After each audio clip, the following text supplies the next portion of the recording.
അപ്പോൾ നമ്മൾ ഗൈസ് ഇവിടെ നിന്ന് ആഗ്ര കന്റോൺമെന്റ് റെയിൽവേ സ്റ്റേഷനിൽ നിന്ന് ഒരു ഊബറിന്റെ ഒരു റിക്ഷ ടാക്സി വിളിച്ചിട്ട് പോവുകയാണ്.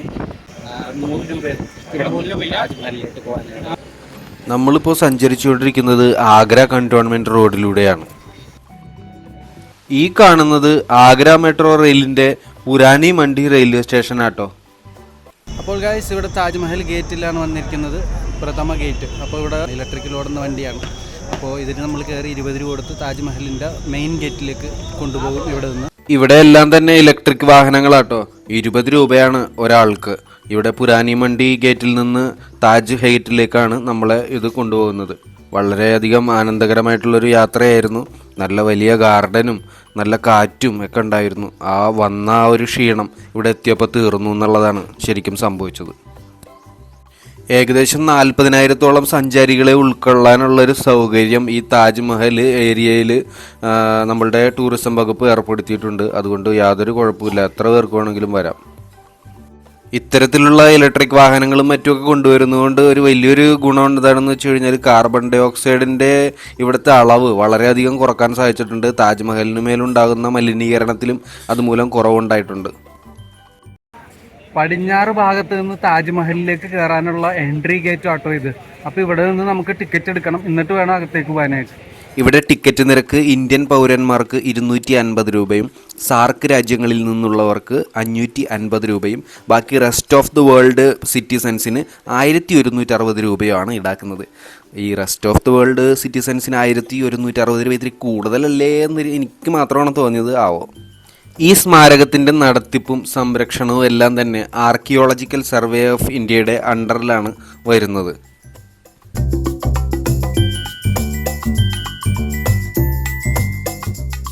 ഇത് ഷാജഹാൻ ഗാർഡൻസ് എന്നാണ് കേട്ടോ അറിയപ്പെടുന്നത്. ഷാജഹാൻ ഗാർഡൻസ്.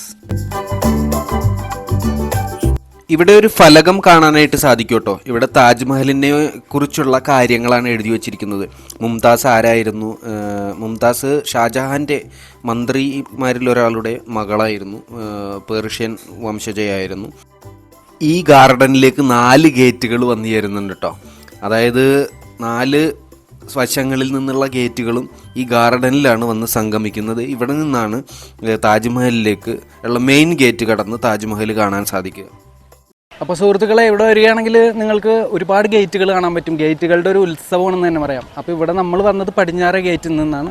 ഇവിടെ പുറകിലായിട്ട് കിഴക്ക് ഗേറ്റാണ്, അത് വടക്ക് ഗേറ്റ്. ഇതിൻ്റെ അപ്പുറത്തായിട്ടൊരു ഗേറ്റ് ഉണ്ട് ആ ഭാഗത്തായിട്ട്, അത് തെക്ക് നിന്നുള്ള ഗേറ്റാണ്. നമുക്ക് പോകേണ്ടത് ഈ പ്രധാനമായിട്ടുള്ള ഇത് കണ്ടോ, വളരെ ഭംഗിയായിട്ട് നിർമ്മിച്ചു വെച്ചിരിക്കുന്ന.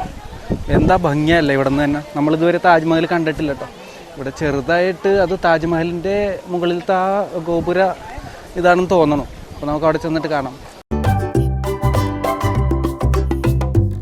ഈ കവാടത്തിനും ഒരു പ്രധാന കഥ പറയാനുണ്ട്. എല്ലാ സഞ്ചാരികളെയും പ്രധാനമായിട്ട് ആകർഷിക്കുന്ന ഒരു കവാടം കൂടിയാണിത്. അത്രയ്ക്ക് ഭംഗിയാണ് ഈ പ്രദേശത്ത് എത്തുമ്പോൾ നമുക്കിത് കാണാനായിട്ട് സാധിക്കുക. ഈ ദർവാസ, ഈ കവാടം, ഇത് റെഡ് ബ്രിക്സ് കൊണ്ടാണ് നിർമ്മിച്ചിരിക്കുന്നത്. അത് കൊണ്ടുവന്നതാവട്ടെ ഫത്തേപൂർ സിക്രി അക്ബറാണ് നിർമ്മിച്ചത്. അപ്പോൾ അവിടെ നിന്ന് അക്ബറിൻ്റെയൊക്കെ കാലത്തിന് ശേഷമാണ് അവിടെ നിന്ന് ഈ ചുവന്ന കട്ടകൾ കൊണ്ടുവന്ന് ഈ കവാടം ഇവിടെ നിർമ്മിക്കുന്നത്. ഏകദേശം 42 ഏക്കർ വിശാലമായിട്ടുള്ള ഈ സ്ഥലത്ത് സ്ഥിതി ചെയ്യുന്ന ഒരു ലോകാത്ഭുതമാണ് ഈ താജ്മഹൽ. താജ്മഹൽ പണി കഴിപ്പിക്കുന്നത് 1631-ലാണ്. അതായത് ഏകദേശം 400 വർഷങ്ങൾക്ക് മുമ്പ്.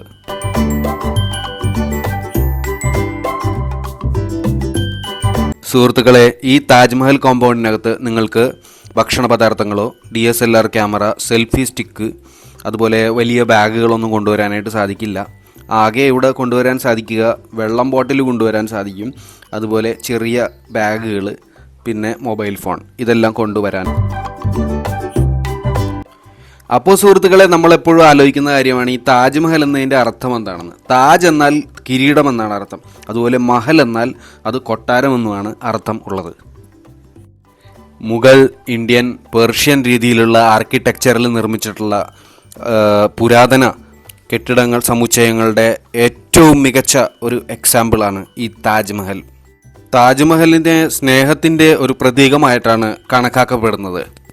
ഇന്ത്യയിലെ പ്രധാന നദികളിലൊന്നായ യമുന നദിയുടെ തീരത്താണ് താജ്മഹൽ സ്ഥിതി ചെയ്യുന്നത്. യമുന നദിയുടെ കരയിലാണ് സുഹൃത്തുക്കളെ നമ്മളിപ്പോൾ ഉള്ളത്.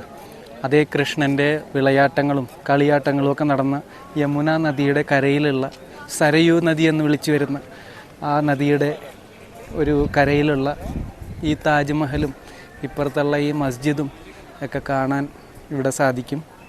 താജ്മഹലിൽ 22 രഹസ്യ റൂമുകൾ ഉണ്ടെന്നാണ് പറയപ്പെടുന്നത്. ഇവയെല്ലാം തന്നെ ഭൂമിക്കടിയിലാണ് സ്ഥിതി ചെയ്യുന്നത്. ഇവയൊന്നും തന്നെ ഇതുവരെ സഞ്ചാരികൾക്ക് തുറന്നു കൊടുത്തിട്ടില്ല. ഷാജഹാന്റെ പത്നിയായ മുംതാസ് മഹൽ മരിക്കുന്നത് ജൂൺ 17, 1631 തൻ്റെ 14ാമത്തെ കുട്ടിക്ക് ജന്മം നൽകുന്ന സമയത്തായിരുന്നു ഇത്. ഉസ്താദ് അഹമ്മദ് ലാഹോറിയാണ് താജ്മഹലിൻ്റെ പ്രധാന രൂപകൽപ്പന ചെയ്ത ആർക്കിടെക്റ്റ്. യുനെസ്കോയുടെ ലോക പൈതൃക പട്ടിക വേൾഡ് ഹെറിറ്റേജ് സൈറ്റിൽ ഉൾപ്പെട്ടിട്ടുള്ള ഇന്ത്യയിൽ നിന്നുള്ള സ്മാരകമാണ് നമ്മളുടെ ഈ താജ്മഹലും. ഈ വാതിലുകളൊക്കെ ചങ്ങലിട്ടിട്ട് അടച്ചിരിക്കുകയാണ്. ഇവിടെയൊക്കെ എൻട്രി ഇല്ല ഇപ്പോൾ. താജ്മഹലിന്റെ നിർമ്മാണത്തിനായി ആകെ ചെലവഴിച്ച തുക 14 ലക്ഷം ഇന്ത്യൻ കറൻസി ആയിരുന്നു. അതായത് 400 വർഷങ്ങൾക്ക് മുമ്പ്.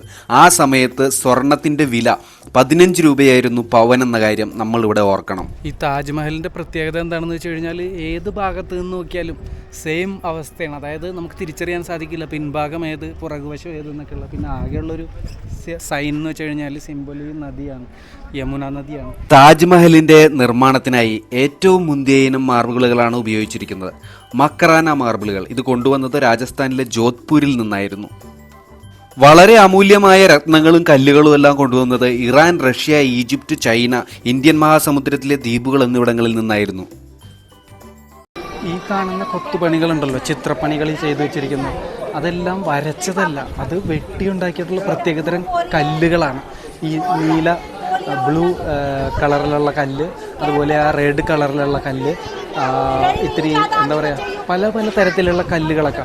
ഇത് എല്ലാം തന്നെ രാത്രി, അതായത് വെളിച്ചമില്ലാണ്ടാകുമ്പോഴേ ഇത് മാത്രം തിളങ്ങുമെന്നാണ് പറയുന്നത്.